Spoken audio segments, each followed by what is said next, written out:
నమ శివాయ. నమో కాలభైరవాయ నమ. విధాత టీవీ ప్రేక్షకులకు కాలభైరవుని అనుగ్రహంతో అందరూ సుఖ సంతోషాలతో ఉండాలని కోరుకుంటూ మీ విశ్వసాయి గురూజీ. మనకి భోగి, సంక్రాంతి, కనుమ, ముక్కనుమ ఈ పండుగలకు అందరికీ కూడా ప్రతి ఒక్క హిందూ బంధువుకు కూడా మీ అందరికీ మన పండగ శుభాకాంక్షలు. అలాగే ఈ కనుమ నుంచి గ్రామీణ ప్రాంతాల్లో తీర్థాలు కూడా వస్తాయి. ఆ తీర్థాలు కూడా బాగా ఎంజాయ్ చేయండి. అందరూ కూడా ఆ దైవనామ స్మరణలో, అలాగే సంక్రాంతికి మన పెద్దలను స్మరించుకుంటూ అందరం బాగుండాలని మరొక్కసారి మనస్ఫూర్తిగా మీ అందరికీ శుభాకాంక్షలు తెలియజేసుకుంటున్నాను. ముందుగా మన పీఠంలో జరిగే కార్యక్రమం గురించి వివరిస్తాను. జనవరి 25 గురువారం రోజున మన పీఠంలో పౌర్ణమి ప్రదోష వేళలో రాజశ్యామల సహిత కాలభైరవ హోమం ఎప్పటిలాగే జరుగుతుంది. పరోక్షంగా పాల్గొనాలి అనుకునే భక్తులందరూ కూడా ఈ స్క్రీన్ మీద స్క్రోల్ అవుతున్నటువంటి నెంబర్కు వాట్సాప్ మెసేజ్ చేయండి. మీ అందరి యొక్క కోరికలన్నీ కూడా తీర్చుకోండి. అలాగే ఎప్పట్లాగే మనం అన్నప్రసాద సేవను కూడా చేస్తాము. హోమం అయిన తర్వాత అన్నప్రసాద సేవకు కూడా ఎవరికి అన్నప్రసాద సేవను చేస్తాము?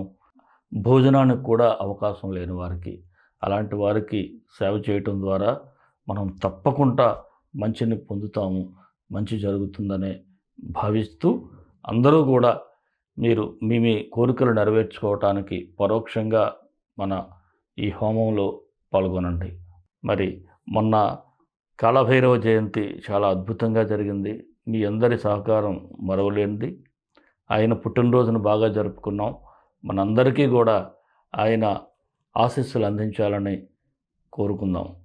అలాగే ముఖ్యంగా ఒక విషయం ఏమిటంటే, మహాశివరాత్రికి ఏం చేయబోతున్నామో ఒక ప్రత్యేకమైనటువంటి వీడియోను కూడా చేయబోతున్నాను.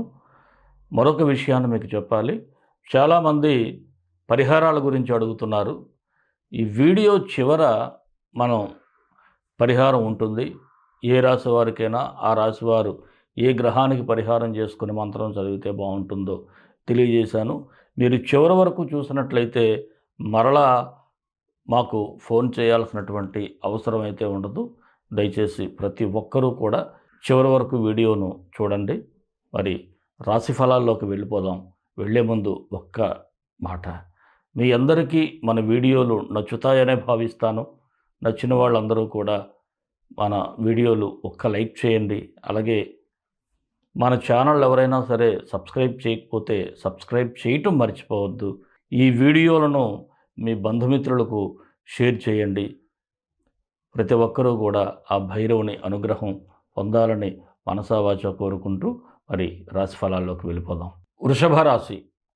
జనవరి 16 నుంచి 31 వరకు ఈ రాశి వారికి సూచనలు, సలహాలు. ఈ వృషభ రాశి వారికి మాత్రం కాస్త మిశ్రమ ఫలితాలే గోచరిస్తున్నాయి. మీరు ఎప్పటి నుంచో జరగాలి అని ఎదురు చూస్తున్న పనుల్లో కాస్త కదలకైతే ఇప్పుడు కనిపిస్తూ ఉంటుంది. అంటే గతంలో మీరు సగంలో విడిచిపెట్టినా, లేకపోతే మీ ఆలోచనలో అలా ఆగిపోయినటువంటి పనులు కూడా కాస్త క్రియారూపం దాల్చే పరిస్థితి అయితే కనపడుతుంది.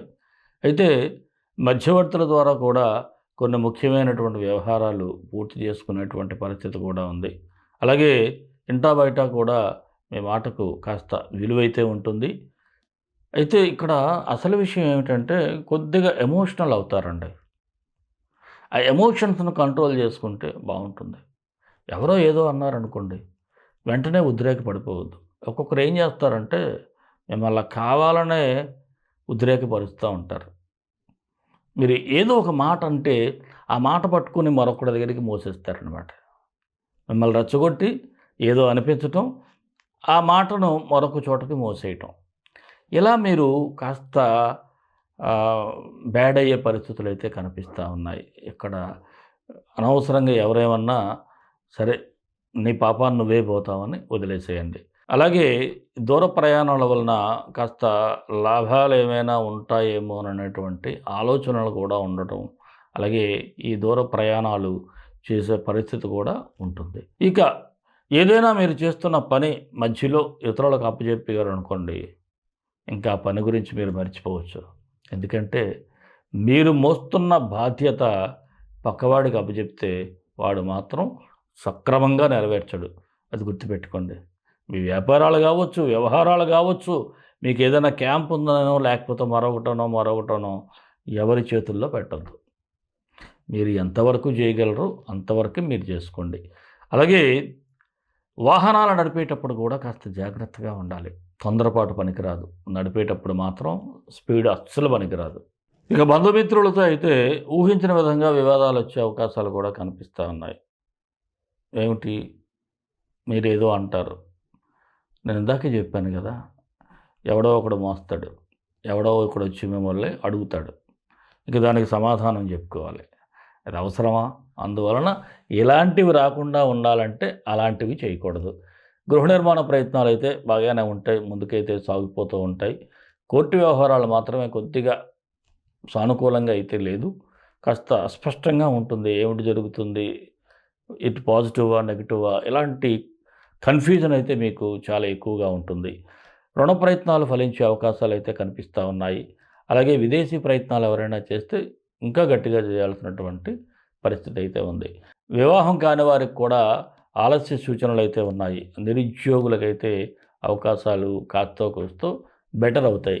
ఇక రాజకీయ నాయకులకైతే మీ ప్రత్యర్థుల నుంచి మాత్రం కొన్ని అలిగేషన్స్ అనేవి మీపై చేస్తారు. దానికి సమాధానం చెప్పుకోవాలి. అది నిజమా అబద్ధమా అనేది తర్వాత. కాకపోతే వాడేదో ఒక రాయి మీ మీద విసిరేస్తాడు. ఆ రాయిని మరలా మీరు కిందనే అంటే అక్కడి నుంచి తీసి పడేయాలంటే కాస్త ఇబ్బందిగానే ఉంటుంది. స్పష్టమైనటువంటి సమాధానం కూడా ఇవ్వాల్సి ఉంటుంది. మరి ఉద్యోగస్తులకు చూసినట్లయితే అధికారుల మద్దతు అయితే సంపూర్ణంగా ఉంది. అలాగే మీ సహచరులకు మీ సహాయ సహకారాలు కూడా అవసరం ఉంటాయి. మీరు అందిస్తారు కూడా. అయితే తొందరపడి చిన్న చిన్న పొరపాట్లు అయితే చేయొద్దు. అన్నెసరీ వర్క్‌లోడ్ పెంచేసుకొని ఒకటి చేయబోయి మరొకటి చేసేసి ఇబ్బందులు పడటం అనేది మాత్రం మంచిది కాదు. ఈ విషయంలో మీరు ఎంత పని చేయగలరో అంతే మీరు లోడ్ తీసుకోండి. వృత్తి వ్యాపారస్తులకైతే సాధారణంగా ఉంది. వ్యాపారాలు కాస్తో కూస్తో వృద్ధిలో ఉంటాయి. అయితే ఆశించిన ఆదాయం అయితే కనిపించడం లేదు. ఇక నూతన పెట్టుబడులు ఎవరైనా పెట్టాలి అనుకుంటే ఇది శుభ సమయం అయితే కాదు. భాగస్వామ్య వ్యాపారస్తులకైతే ఒకరినొకరు అంటే మీ పార్ట్నర్స్ మధ్య మాట్లాడేటప్పుడు కాస్త ఆలోచించి మాట్లాడుకోండి. అలాగే నూతన ఒప్పందాలు ఏమైనా ఉంటే ప్రస్తుతం మాత్రం చేసుకోకపోవటం చాలా మంచిది. ఇక షేర్ మార్కెట్ చూసినట్లయితే చిన్నపాటి లాభాలు అయితే కనిపిస్తూ ఉన్నాయి. అలాగే రియల్ ఎస్టేట్ వ్యాపారస్తులైతే చాలా అతి శ్రమ అయితే ఉంటుంది. వ్యాపారం మటుకేంగానే శ్రమ అయితే చాలా ఎక్కువగా పడాల్సినటువంటి పరిస్థితులు అయితే కనిపిస్తూ ఉన్నాయి. మరి బిల్డర్స్కి అయితే అంత సానుకూలంగా కనిపించడం లేదు. కొత్త వెంచర్లు కూడా ఏమైనా ప్రారంభించాలనుకుంటే ఇది శుభ సమయం అయితే కాదు. అలాగే పౌల్ట్రీ ఆక్వా వ్యాపారస్తులకైతే బాగానే ఉంది. లాభాలు కూడా సంపాదిస్తారు. చిరు వ్యాపారస్తులకు కూడా శ్రమకు తగినటువంటి ఫలితాలు అయితే తప్పకుండా ఉంటాయి. కళారంగం వారికైతే అవకాశాలు ఉంటాయి. కాకపోతే కాస్త స్లోగా కనిపిస్తూ ఉంది. మరి ఈ రాశి మహిళలకి ఎలా ఉంటుందంటే గతంలో ఎవరికైతే మీ జీవిత భాగస్వామితో మీ వివాహ ప్రయాణంలో ఇబ్బందులు ఎదురవుతూ ఉంటాయో లేకపోతే విడిపోయి ఉంటారో అలాంటి వారు ఏదైనా ఒక ప్రయత్నం చేస్తే మరలా కలుసుకోవటానికి ఇది మంచి సమయంగా చెప్పాలి. ఒకరినొకరు అర్థం చేసుకుంటారు. ఒకరి మాట ఒకరికి కలుస్తూ ఉంటుంది. ఈగోలను కాస్త తగ్గించుకున్నట్లయితే మీకు మంచిగానే మరలా భవిష్యత్తు బాగుంటుంది. అలాగే సంతానం వృద్ధి వల్ల కాస్త ఆనందం అయితే కలుగుతుంది. అలాగే కొద్దో గొప్పో కాస్త డబ్బులు పొదుపు చేయాలనేటువంటి ఆలోచన కూడా మీరు సక్సెస్ఫుల్గా ముందుకు తీసుకువెళ్తారు. మరి విద్యార్థులకైతే చదువు మీద శ్రద్ధ బాగుంటుంది.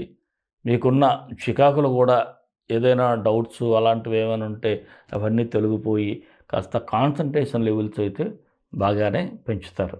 అలాగే ఆరోగ్యపరంగా చూసినట్లయితే కొద్దిగా మెరుగైనటువంటి పరిస్థితులే ఉన్నాయి. అలాగే దీర్ఘకాలిక వ్యాధులు ఉన్నవారికి కూడా గతం కంటే మెరుగుపడుతుంది. అయితే నరాలకు సంబంధించి ఏమైనా సమస్యలు ఉంటే వెంటనే డాక్టర్కి చూపించుకోవటం మంచిది. న్యూరాలజిస్టులు ఉంటారు కదండి, వాళ్ళకి చూపించుకోవటం చాలా మంచిది. ప్రేమికులకైతే ప్రస్తుతం అంత సానుకూలంగా లేదు. మరి ఈ రాశి వారికి ఏ తేదీలు అనుకూలంగా ఉన్నాయంటే 19, 23, 30. ఇక కాస్త జాగ్రత్తగా ఉండాల్సిన తేదీలు 28, 31.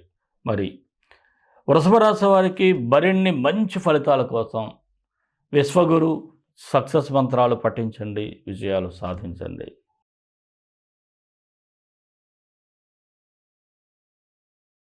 ఈ రాశి వారికి 3 గ్రహాలకి పరిహారం చేసుకోవాలి. కుజుడు, బుధుడు, శుక్రుడు. అంటే చాలా జాగ్రత్తగా ఉండాల్సినటువంటి పరిస్థితి 3 గ్రహాలు బాగలేవంటే తెలుస్తుంది. ఈ 3 గ్రహాలు కలిపి ధనుసు రాశిలో ఉండి వృషభానికి అష్టమంలో ఉంటున్నాయి. అందువలన జాగ్రత్తగా ఉండాలి. ఇంకా చెప్పాలి అంటే ఏదైనా విద్యుత్ ప్రమాదాలు కావచ్చు, అగ్ని ప్రమాదాలు, దొంగతనాలు కూడా జరిగినా ఆశ్చర్యపోనక్కర్లేదు. జాగ్రత్తగా వస్తువులు కూడా జాగ్రత్తగా ఉంచుకోవాలి. కుజగ్రహానికి తత్పురుషాయ విద్మహే శిఖధ్వజాయ ధీమహి తన్నో స్కంద ప్రచోదయాత్. బుధగ్రహానికి ఓం బుం బుధాయ నమః. శుక్రగ్రహానికి ఓం సుం శుక్రాయ నమః. ఈ 3 మంత్రాలు డిస్క్రిప్షన్లో ఇవ్వటం జరుగుతుంది. మీరు ఒక్కొక్కటి 18 సార్లు పఠించండి, మంచి ఫలితాలు వస్తాయి. ఎందుకంటే మనం ఎంత బాగా ఈ మంత్రాలను ఉదయం సాయంత్రం పఠిస్తామో దానిని బట్టే మీ యొక్క సమస్యలన్నీ తీరటం. అలాగే ఇంత ప్రాబ్లమేటిక్గా ఉంది కాబట్టి వీలైతే మన పీఠంలో జరిగేటువంటి ఈ హోమ కార్యక్రమంలో కూడా పరోక్షంగా పాల్గొంటే కొంత మీకు వెసులుబాటు అయితే కనిపిస్తూ ఉంటుంది. మరి మన ఇష్టదైవం కాలభైరవుడు, కాలభైరవ గాయత్రి.